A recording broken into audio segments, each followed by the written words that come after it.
Car Cost Canada provides the dealer's cost, a list of rebates, plus discounted interest rates. Use the promo code MOTORMOUTH to become an expert member and get access to exclusive and powerful savings. The link is in the description below. Here it is, the all-new 2020 Ford Escape, and I have to tell you right off the top, the more I drive this, the more I like it. A little historical perspective, the whole cute ute small SUV craze started in the 90s, and up till about 5 years ago, the Ford Escape in Canada was the best seller. The lion's share of compact utility sales went to Ford. What happened?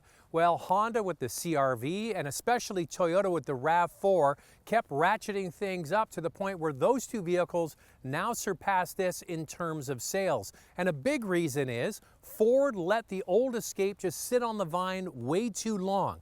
Well, they've corrected all of that with this all-new model and a very good effort. It's available with 2 regular gasoline engines and then a hybrid and a plug-in hybrid model. So they're going right after the Toyota RAV4 in terms of available technology, including advanced technology. Now, what do you think about the way it looks? We went to the launch of this vehicle, and I'll put a card up in the corner here if you want to go and click on that and watch it. A lot of the comments when people saw this new Escape, they didn't like it. I do. I think it's kind of grown on me. I have a Porsche Cayenne, and I see a lot of Cayenne elements in here, especially the way the headlamps look, and the script across the back between the 2 tail lamps looks very Porsche-esque, or even like Lincoln. Lincoln's doing that now too. It could be argued it looks a little bit like the latest Kia Sportage as well. I think it's not bad looking. That's up for you to decide, and it certainly is personal taste. It's bigger than the previous model as well. It's longer and it's wider, and it really needed to get bigger because that's the one area where the old Escape fell behind, and one of the reasons why it didn't sell as well. It was just too small. Now it's right sized. And of course, I've been waiting all week to get a dry day. It's barely dry. So let's get inside and go for a drive, and I'll tell you all about the new Escape. Now, as I mentioned in the intro, the more I drive this new Escape, the more I like it. But there is a qualifier to that. Of course, if you're the Ford Motor Company, you're going to give people like me the best example of what you have to offer. And that is the 2-liter turbo EcoBoost engine with a lot of horsepower. Now, I wish on occasion they would give us the more sensible engine, the one most people are going to buy, because there's a marked difference in power. So the engine that I have here today is 250 horsepower and 280 pound-feet of torque. I'd put this engine up against premium utilities in terms of power and the way it feels and drives. It's that good.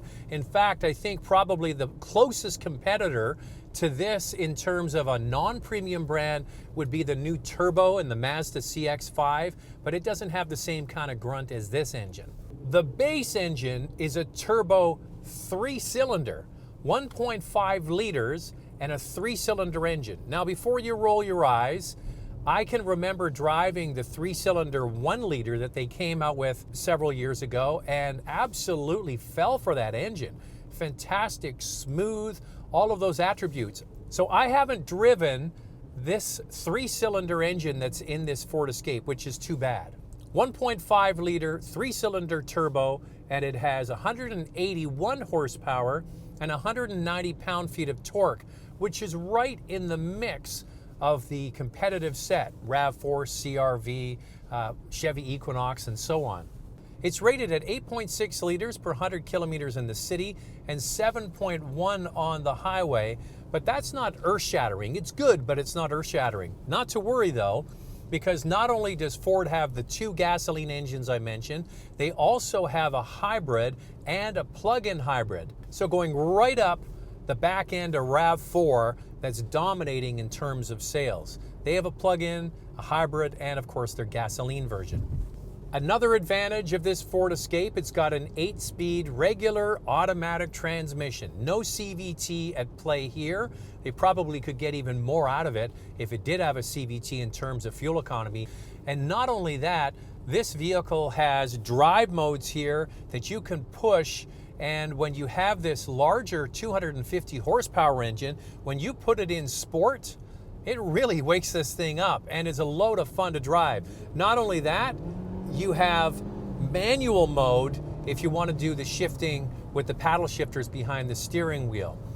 The strongest point of this Escape is this engine. The transmission is working perfectly well.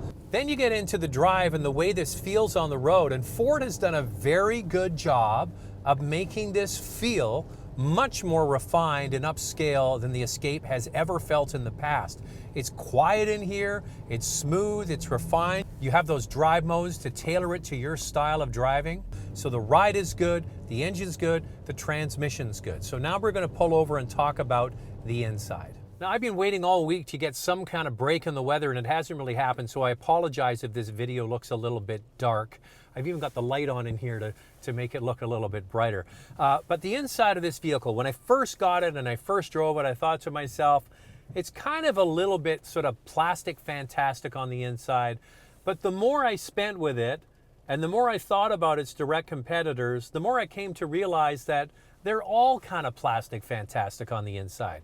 CR-V, is it really any better than this on the inside? Not really. RAV4 is, you know, a very simple, clean execution, but the materials are really not any better than this. So maybe it's just the way it comes off that it doesn't really look as polished as some of the others. But when you actually inspect everything and you touch it and you feel it, it's just like everybody else, because Ford has to keep the price point down to be competitive. Now, the one I'm in here is the titanium, and it has the real wow factor for this sort of class of vehicle, and that is the 12.3-inch digital dash behind the steering wheel, the cockpit there. But that is stuff we typically see in premium cars.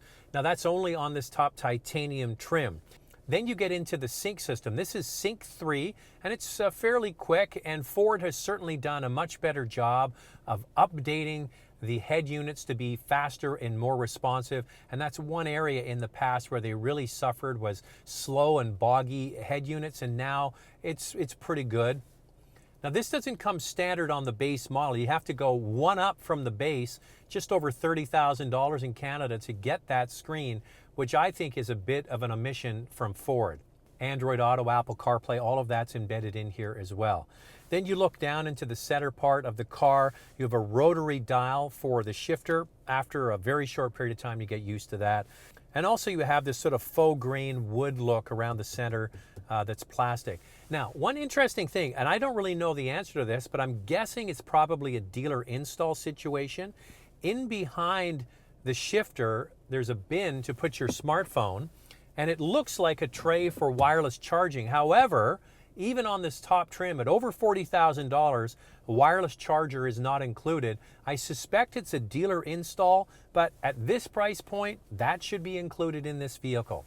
The big overarching theme of this new Escape is bigger, and I'll take that because the old one really was dated and small. It's larger side to side. It's bigger in the back seat. The back seat certainly has plenty of room. The rear seats slide fore and aft by 6 inches, and that makes more cargo space either in the back if you're taking items in cargo, or you can push it back for extra legroom for second row passengers. So one up from the base gets you the Sync 3, one up from the base gets you the heated seats, one up from that gets you the heated steering wheel. And this titanium gets things like the big panel roof and that big screen behind the steering wheel. One positive is the B&O stereo in this is fantastic. So it's not Bang & Olufsen, it's B&O, which is a division. It's a lower grade than Bang & Olufsen, but you get the idea. Good sounding stereo. So are the changes to this new Ford Escape enough to get people excited again about this particular model? As I mentioned at the beginning, this used to be the top-selling compact utility in Canada for many, many years. I think this new model will certainly rectify the situation a little bit. Is there enough here to drag people away from those import brands that have been sort of dominating in terms of sales over the last little while? Well, I think one of the things that Ford has in its favor is a built-in fan base. There are already plenty of Escape owners out there. There's certainly loads of Ford dealerships across the country where some of the import brands don't have dealerships in all the small towns. So just based on that, it'll do well. I love this 2-liter EcoBoost engine as an available option. However, it uses premium fuel, but you can run it on regular. It's not recommended. The marketplace is so competitive in this segment. It is the largest category now, and Ford needs to be conscious of price. This new Escape starts at $27,500. And it goes all the way up to this titanium model, which is over $40,000. And to me, that's kind of expensive. I think Ford would be smart to have these at just a few $1,000s less than many of the main competitors to get people excited about this product. I love the engine in this titanium. The 2-liter EcoBoost engine is all that, but it runs on premium gas. I wish they had given me the turbo 3-cylinder to try. That would be kind of interesting. The one we have here certainly did impress me. Car Cost Canada provides the dealer's cost, a list of rebates, plus discounted interest rates. Use the promo code MOTORMOUTH to become an expert member and get access to exclusive and powerful savings. The link is in the description below.